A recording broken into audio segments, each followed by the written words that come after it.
started right here. So you should see a prompt on your screen asking for permission to record.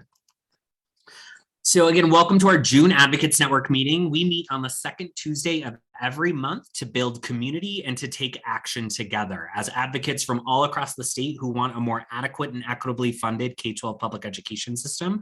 If this is your first time, thank you for joining us. If this is the second, third time, or if you've been coming every month, thank you for your time that you've invested, and just really hope that folks are able to kind of get these two things out of the space: building community together.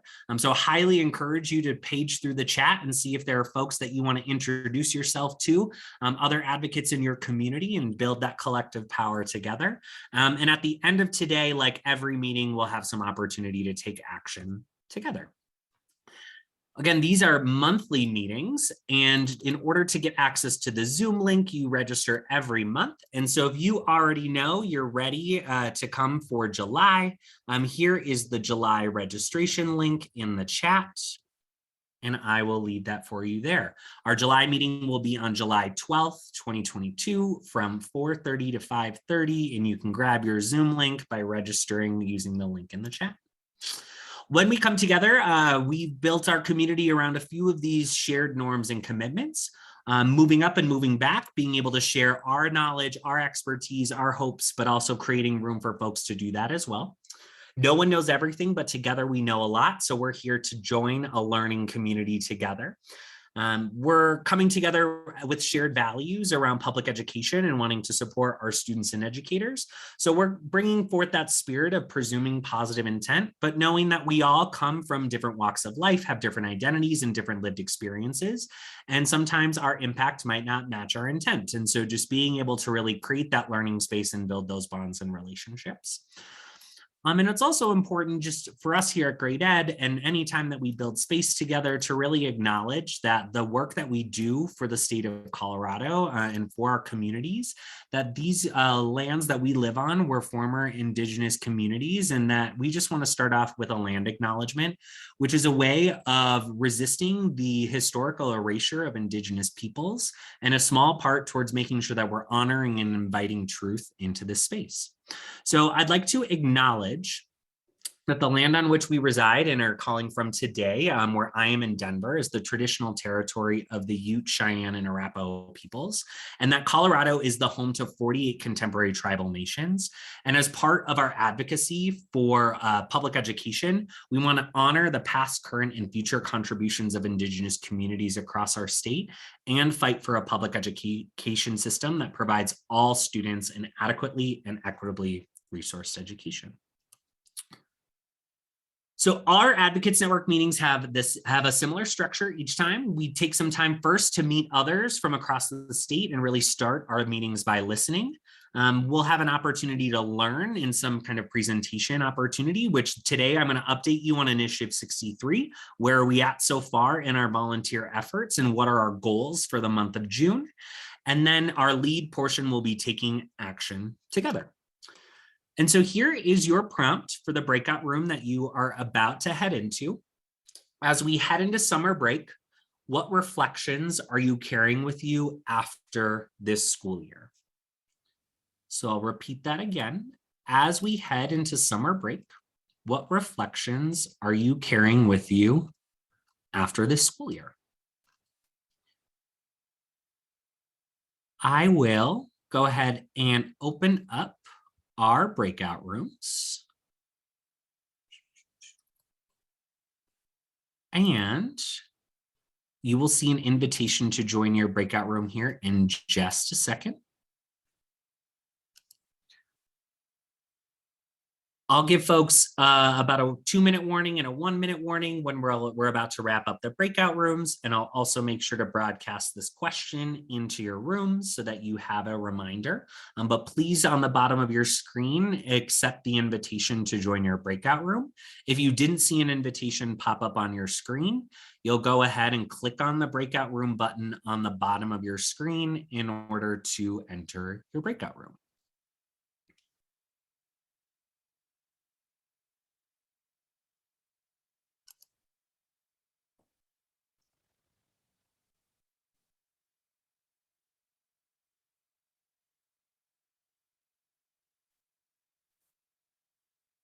So if you see that permission to record on your screen, please hit that for us, and we'll get started into what are the updates for Initiative 63. And so for folks who may be joining us maybe for the first time, or this is the first time you've heard of Initiative 63, wanted to share really high level, what is this community-driven initiative that we're working on?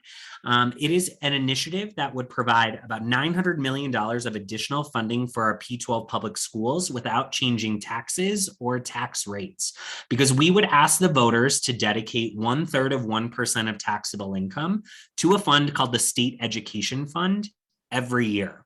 The State Education Fund is protected from TABOR and is required to be spent on our state's public schools.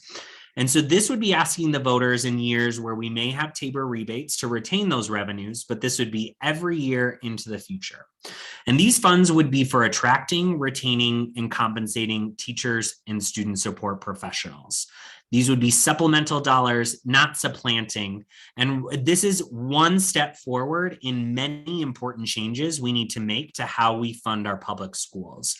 This is not the end-all be-all solution, but we know that due to the critical staffing shortages our schools are already experiencing, that Colorado's teachers are the least competitively paid teachers in the country, that we want to show up in a meaningful way for the folks who have continued to show up for our students and our educators throughout the pandemic. Because that's right, Colorado's teachers are dead last in salary competitiveness. There are nearly 3,000 open positions that were unfilled, and this dynamic was taking place in Colorado's public schools before the pandemic and is continuing to get worse. We're trying to get this on the 2022 ballot because Colorado will face two fiscal cliffs in the 2023-2024 school year. One of those will be a state budget shortfall, where we will have higher caseloads for K-12 education, healthcare, corrections than our revenues can currently support, and our schools will be losing access to federal COVID relief dollars in the 2023-2024 school year, which are really masking some of these inequities. And we see lots of movement around the surplus, and we want to make sure that our students and our educators are prioritized. When our economy does well, our schools and our students and our teachers should do well. In the month of May, we have our first 2,000 petitions, and 1,600 of those petitions are out in the field. Many folks on this call have petitions in hand and are gathering signatures. So thank you for those who are already out in the field doing that. We have about 300 volunteers that we know of and can identify as gathering signatures, and 35 different locations across the state where folks can go and get a petition. We also, during the month of May, launched the Great Schools Thriving Communities website as a front door to Initiative 63. And so I'm going to take us through a tour of this website so that folks know how to share information with friends, get your colleagues or your neighbors to volunteer, how you can find events to get involved with or bring folks along, and how we're working on grassroots donations. We're also really excited that more folks have jumped in to show their support for Initiative 63. Again, these slides are available after every meeting, and so you'll see these posted on our website by Friday. But we have grassroots advocacy organizations, policy groups, parent-led organizations, teacher organizations, school boards, and folks looking to show their support. And if you are part of an organization that is interested in endorsing Initiative 63, you can do that by filling out a form on our website, and I will add that into the chat right now, because if your organization has already taken a support stance for Initiative 63, you can let us know by filling out that endorsement form. We also had some really interesting polling come out from an organization called Magellan Strategies. We were not aware of this polling taking place about our ballot measure, but there's some really interesting, this poll took place from April 26th to May 1st. Some really important context around that date. We were already deep into the Russian invasion of Ukraine, which has had significant impacts on the global, national, and state economy. And this is after the public conversation about inflation. We were really deep in how that was impacting families and Coloradans. Voters, when asked if they think additional funding for public education will lead to better results, 56% of voters are with us there. That's often one of the first battles we fight in advocacy for education funding, is dispelling that myth. Does money matter? And so far, Colorado voters know the facts and are with us on that understanding. When we asked if school districts currently have the financial resources needed to provide students with a good education, a majority of Colorado voters also understand that we are behind, that our schools do not have the resources necessary to provide the education that we want for our students. And when looking at the different concerns that are top of mind for voters, attracting and retaining high quality teachers, preparing students for the workforce, and increasing teacher pay were tied for the lead as things that voters want to see increased resources for schools. This is great news for Initiative 63 because our initiative is about attracting and retaining high quality teachers. And districts have the ability to use these funds for increasing not just teacher pay, but student support professional pay, or the ability to better attract and retain those folks. And so we believe that this is good news for us. There was a second part of the poll that was released 2 weeks later. And in that poll, Magellan Strategies polled on our ballot measure and asked if there were a ballot measure that was spent on specific education needs, would you be confident in voting for that? Voters agreed. And then when they pulled on our measure itself, reallocating tax revenue for public education, we are holding at a 64% approval rate. Our coalition has a poll in the field now, and we'll be getting results back any day now. But really, it's not often that the universe gifts you great polling. And so this is something that we were really excited to see come out from an organization that was not coordinating with us on this issue, but wanted to ask voters their opinion. So where does that leave us for June? We need to grow our volunteer base to about 1,000 volunteers by July 1st. And we have a generous donor who is helping us run a grassroots donation 2-to-1 match, where any person who donates a small grassroots donation to the campaign, we're being able to match that 2-to-1 through Friday. And so here's where we're going to focus today. How can we as individuals, as volunteers, as leaders on this call, help get us to where we need to be by July 1st? On the Great Schools Thriving Communities website, this is really the front door to Initiative 63. And where we are going to ask folks to start working is on this link here. So I'd love for everyone, if you're on a computer, if you're on a cell phone, please click on the link in the chat. You're going to see what I see on my screen, carrying a petition. Right now, this is the most important thing for Initiative 63. Great polling does not mean that we have this option on the ballot yet for voters to make that choice. So we need to get this qualified for November, and we have until the end of July to gather 125,000 signatures from across the state. When we came together as a community around Amendment 73, we had over 1,000 volunteers gather 100,000 signatures. We've done this before when we've come together as a statewide community. And so we're really grounding ourselves in the success that we've had in the past. If we can reach 1,000 volunteers by the end of July, we believe that we'll be on track with the volunteer support we need to get this on the ballot. So what I'm going to ask you to do is think about 10 people in your life who you think care about our educators, care about our teachers, want to see the success of our public education system. And by doing that, start to think of who you can send this link to. This link, you can email, you can text it, you can share it on your social media. But what happens when folks get here are two things. Folks can either fill out this form and let us know that they want to carry a petition, and my team will work with them to get them a petition. Or if folks are near or in any of these 35 locations, they can contact a point person directly to be able to get a petition. all of these folks in green have petitions and are ready to get them into the hands of volunteers. And so we are ready to go to get petitions for our volunteers ready. And so I'll pause there to see if folks have any questions about where we're at, our goals, our progress to date, or how folks can contribute to our success for June.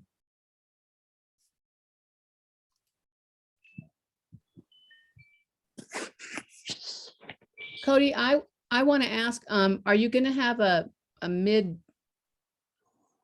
petition gathering estimate? Are you trying to collect that, or that's good or bad news?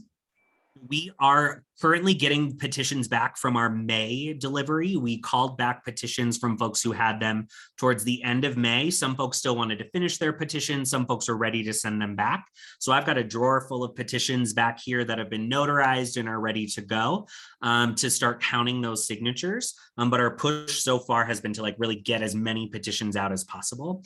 We'll call back petitions again at the end of June and again at the end of July. And so we'll be working on that. And that will be an upcoming volunteer opportunity, is for folks to help us verify signatures. That is an in-person volunteer opportunity. And so we'll have kind of a hub in Denver and a hub in the Springs working on that. But we are just waiting to get a little bit more of a critical mass of petitions back before we start verification. But great question. Yes, that's how we'll end up counting and estimating the validity rate of our signatures so far.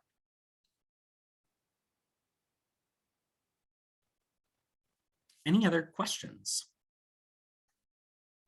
I guess this is not a question, but I want to share one little story. I was at a music event and I was gathering, signatures, and one woman said, "Yeah, well, I'm a teacher and I know, and I've seen a lot of waste in administration and et cetera, et cetera." And I said, "Well, I hope you stay informed about this, initiative. And when it gets on to your ballot, you can, assess it then." And I said, "Just think about it." And then I wandered around and talked to some more people. And about 10 minutes later, she came up to me and she goes, "I'll sign it." And so all she had to do was think about it. And she was good. So even if you get a no first time, don't count them out. Thanks, Jan. Anyone else have any thoughts, questions, reactions similar for folks who have been gathering signatures? Any tips?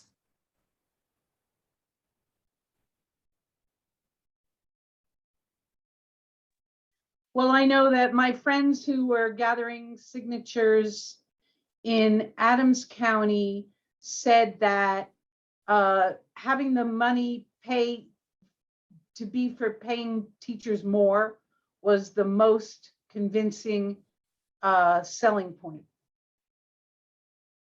Not how much it was going to raise, but the fact that it was going to be used to increase teacher pay. Lovely.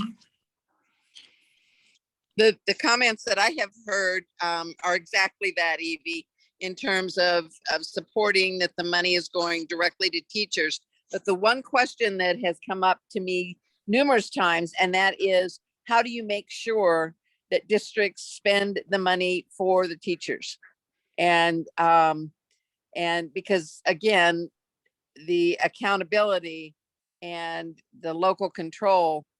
And so that has been a question that has come up numerous times as I've asked for people to sign on. Yes, and the Colorado Association of School Boards has endorsed Initiative 63. And if you are connected with your local school board, the CASB, the Colorado Association of School Boards, has created a form resolution that school boards can pass that describes what they would spend these dollars on. And so some school boards have already passed that resolution in support of the initiative and outlined how they would spend those dollars. And so that is something that we're working to do over the summer and into the fall. Should we qualify for the ballot, that would be a big part of wanting to really localize this for voters, so that we can answer that question of what has your school board committed to using your Initiative 63 dollars for. And so that is ready to go. If you are connected with your local school board, they can find that in their CASB resources. And I will go back and see if I can find a link, James. And I will see if that's something that I can find on their website readily. And if not, I have your email and I can make sure that I send that to you. So I'll make a note.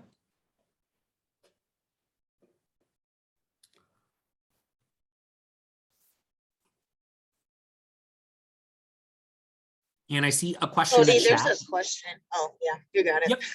So currently, the American Federation of Teachers of Colorado has endorsed Initiative 63, and so AFT has endorsed.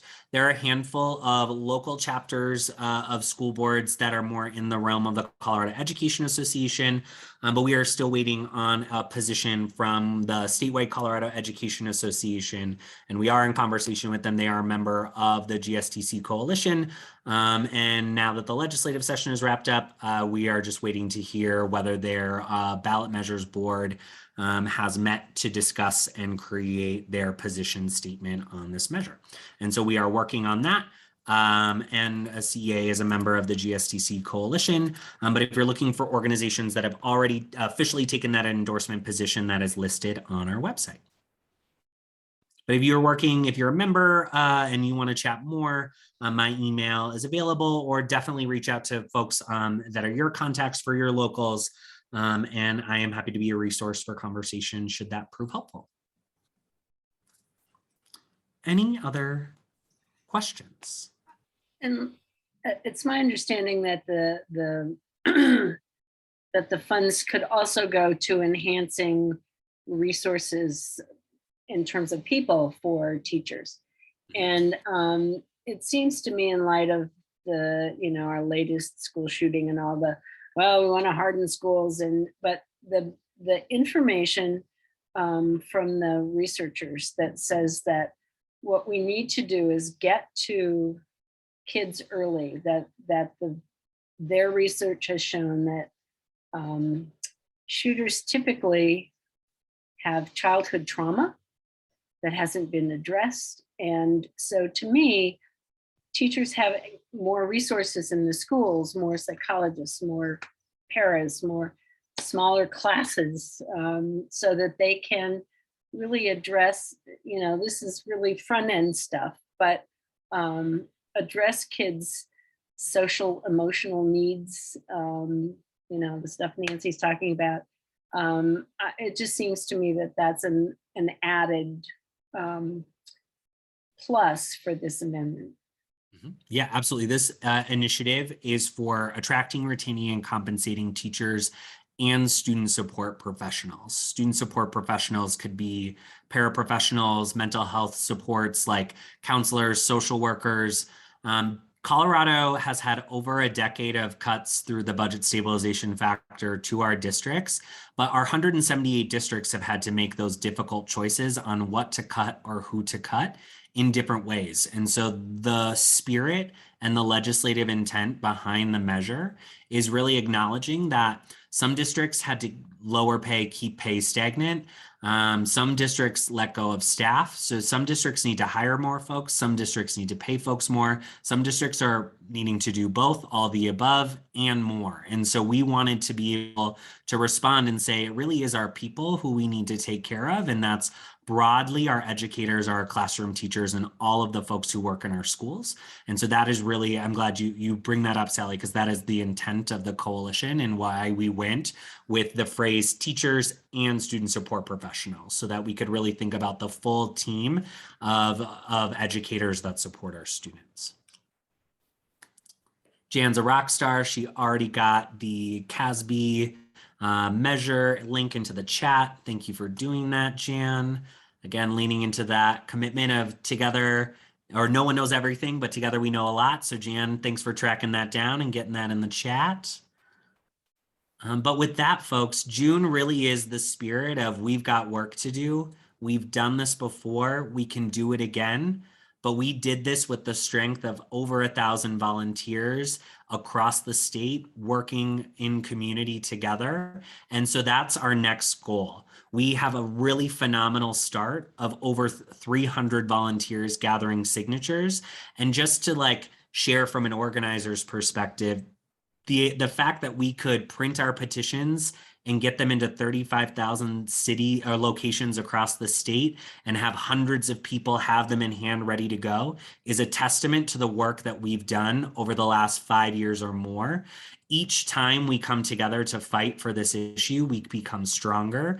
And so I know that we're facing a lot in community, and I just really appreciate folks' vulnerability and sharing the reflections that are sitting with you after this school year.